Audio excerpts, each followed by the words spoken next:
All right. Thanks, everyone. Welcome to this community event with me. I'm Sat Darshan.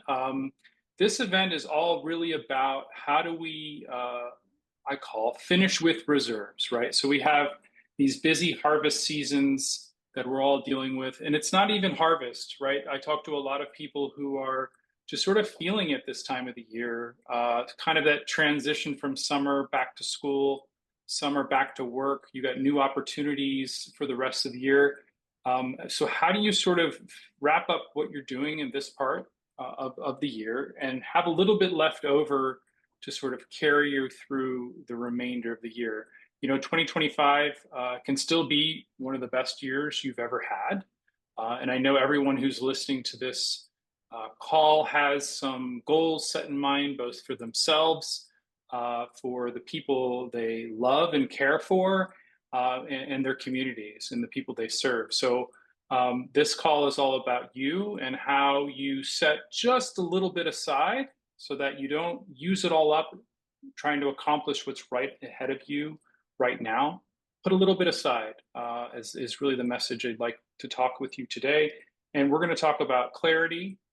We're going to talk about energy, and then we're going to jump and talk about purpose. And I think with these three sort of messages, my hope is that you'll end this session or this call knowing that you got some strategies in your back pocket to sort of wrap up what you see right ahead of you in this late days of August and carry forward to the rest of the year. So let's set the stage for you all. This time of year, it really matters as we approach what we say the final stretch, right? Many of us might feel the weight of sort of the year that's come to be. You could have some fatigue. You have, maybe expectations that you set for yourself for this year. And you're thinking, right, okay, I really just got to push even harder. But what I'm asking you all who are listening to think about, well, is there actually another way? Is there another way that you could finish strong right now with what you're working on? And if it's out in the field because you're in agriculture, you're doing harvests, or you're doing a research project, or you're working on, wrapping up this year and looking towards the next. What happens if you could finish strong, but still have a little bit of reserves, right? Without using it all up. And I think this question is often can be framed as this is the other way. Because sometimes we just think, well, if we just push harder, work harder, and just do more, then we're going to get what we want, right, at the end of the day. But I think I have a little bit of a message to share with you all today that it can be done in a different way. So how do we actually do that? How do you finish strong this time of year and still have reserves left over for you as you move into the new year or into the later part of this year and then again into the new year from there? Well, the first one is to reconnect with your clarity. What are you super clear about, right? So what matters most for you right now? So sometimes in the rush to meet deadlines, we often lose sight of our priorities, right? We're just trying to meet the next deadline, but we forget what is our priority here? Like, what is the main thing we're trying to accomplish? And clarity really comes from reconnecting with what truly matters in both work and in life, right? And sometimes, many of us work together, we're colleagues, and we have projects and deadlines and milestones that we're trying to reach. But sometimes in that hard push to sort of finish up what we have to do for work, we might lose track of what are the other things that really matter in your life, right? So how do we go beyond the grind? So I ask anyone who's listening to this call to ask yourself, what am I working for beyond just today, right? So you have what you want for today, but what are you working on that goes beyond that, right? And this question can help you realign and distinguish between what's urgent and what's important. And sometimes we might get those two words and use them as synonyms. Urgent is important. Is that true? Are things can be urgent, they have to be done, but are they really that important right now? And maybe that sense of urgency is a way for you to refocus on what really matters for you. So when we lose clarity, we can waste energy on things that don't really move us towards what matters, right? And sometimes saying no and not doing things is some of the clearest choices that we can make. So take a moment now to reflect on what success truly looks like for you. So if you have inspiration, you can share with us in the chat. If you want to write it down for yourself, that will really allow you to connect with your own clarity. And if anyone knows the painting that's in this picture, you get bonus points. The hint is they are almond trees.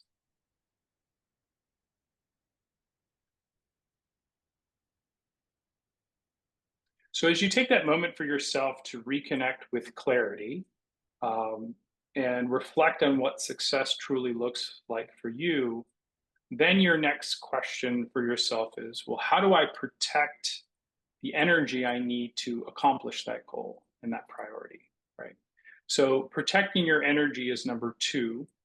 Energy is as important as time, perhaps even more so. So we have all the time in the world, but without energy, productivity and joy diminish, right? So you can put aside the time to do what you want to do, but if you don't have the energy to carry through, you might end up really not being as productive or finding the joy that you want in that particular point in your life. So there's different sort of ways that we can go about this, boundaries, rituals, and recoveries. You can really set one clear limit that protects your energy from unnecessary drains. So sometimes when you're feeling overwhelmed or there's just too much going on, there might be some thing or someone or some project that's really taking away more from you than you really have to give, right? And what does it mean to protect your energy is to draw clear boundaries, right? Actually, I can give you all a really great example. Just before this call, I was invited to another call to talk about another project. And I knew that that call, and I've been on these calls with individuals before, and I know that people like on these calls to connect and talk and engage. And I had a feeling that this call is going to go to 4 o'clock or over. And I said, for me, nope, that's not what I'm going to do. So I talked to my colleague and I said, hey, is there any way that you could sit in on this call and let me know what was important and allow, and maybe I'll show up next time for you. And she said, oh, that's great, because next time, I have to pick up my kid and I don't like rushing from the office to the daycare because I don't get a chance to talk to their teacher, right? So, and for me, I was like, well, on this Wednesday, I'm having a community event and I'm going to show up with all the energy that I have. So I set that clear boundary and I said, from 3 to 4 before these calls, I'm going to set that time aside and make sure I'm preparing for everyone who's going to show up or anyone who's going to listen to this recording later. So they really feel like, someone put their time and energy aside for them. So I ask you to think about, is there anything in the clarity that you have that you want to accomplish at this point of the year? Is there something that you need to sort of set boundaries around? It could be something, it could be someone, it could be some reoccurring event. And if you set those clear boundaries and protect your energy, that's how you start to unlock that potential to realize the clarity that you want to reconnect with. One ritual, establish one daily practice that consistently replenishes you.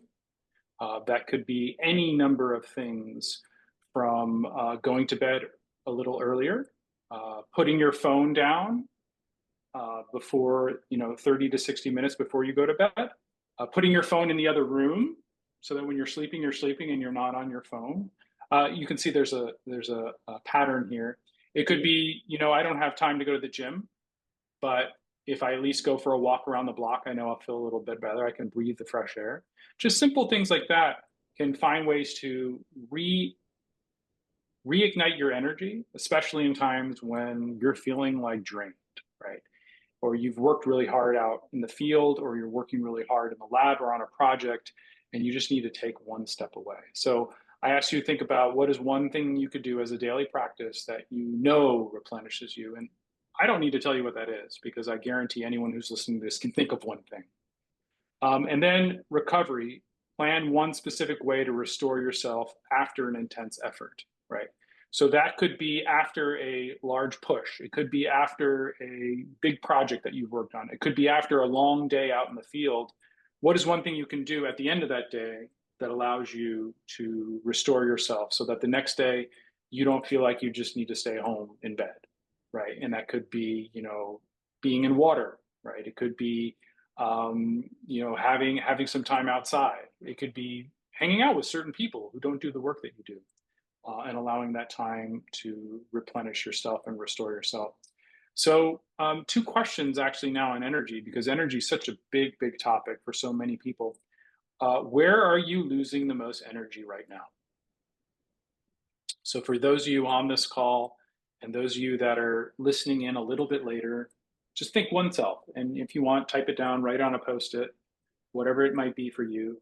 Where are you losing the most energy right now? And then think about, is there something I could do differently here? Is it push that meeting out a couple of weeks because I'm just not ready to dive into that project just yet? Is it, I have to send boundaries around, meeting times, start and stop times. It could be lack of energy from diet or sleep or exercise if you're not generating enough energy.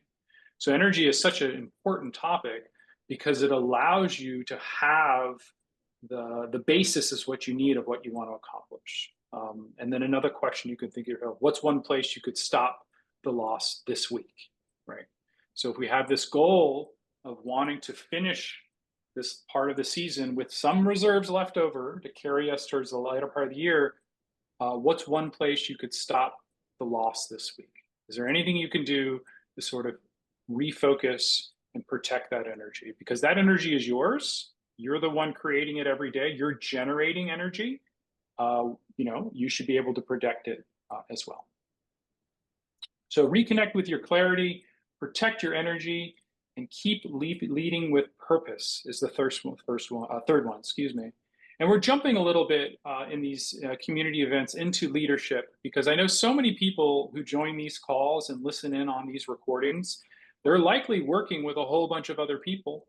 Many of us are rarely working by ourselves these days, right? We're working on projects with other people. We have calls and follow-ups and touch points.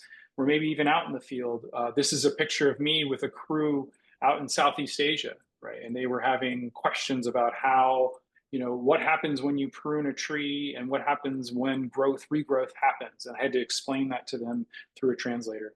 And it was really like showing up for them and demonstrating with them and pointing to the way.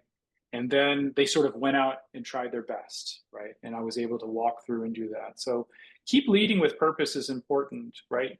Leadership at times can feel like we have goals to complete and milestones and a schedule to stick to. Now everyone just do that. And yes, that is a form of leadership. And yes, things need to get done. But it's the way we go about doing that can sometimes really matter. So leadership isn't just your title or your position right here. It's how you show up every day, right? So if you work with a team in person, out in the field, you have your morning meetings. If you have any, Zoom calls just like this, where you're meeting with groups, going through workshops together, it's how you really show up, right? If you're just showing up to get through it, I'm just here to get through this meeting because I got another one after that. Okay, people are going to feel that, and they're going to recognize that, and they're going to show up the same way. But that's where purpose and energy actually interact a bit. If you show up with high energy and purpose, then people are going to feel that and know that, right? My purpose for holding these community events isn't to have hundreds and hundreds and hundreds of people sign in. I mean, if they did, that'd be wonderful. But my purpose is really to extend this message and these teachings to other people in agriculture, professionals like yourselves, so that they can realize there actually are other options out there for you. Agriculture needs you. We want you in agriculture, we hope, for the remainder of your career, changing things for both yourselves and for the future. but you also need to be taking care of yourself. And because if you don't take care of yourself, it's going to be really, really hard for you to take care of what really matters to you most. So, the question I have for you when it comes to purpose and leading with purpose is, who needs encouragement from you this week? Right? You've reconnected with your clarity. You're a little bit more clear what your goals are. You've thought a little bit about your energy and how you're going to protect it and restore it. How can you then extend that to other people? And that's what we call service, right? You're serving other people. And when you serve other people, there's a beautiful dynamic that unfolds where when you serve other people, you find easily that anyone was willing to serve you, right? And it's just a beautiful way of paying it forward. There's all these expressions like to think about it. So, as you're listening to this call or this recording, can you think of anyone in your life, in your work, who needs encouragement from you this week, right? And if you can just encourage them in any way possible, just see how they respond, because I think there's something beautiful that can come of that. So, purpose driven leadership means looking beyond our own challenges to lift up others. Even small gestures of encouragement can have profound impacts on your team and strengthen your sense of meaning, right? There's a beautiful thing that happens when you serve other people and you feel served back. It just feels deeply, deeply purposeful. And we just get into this virtuous cycle of wanting to do it again and again.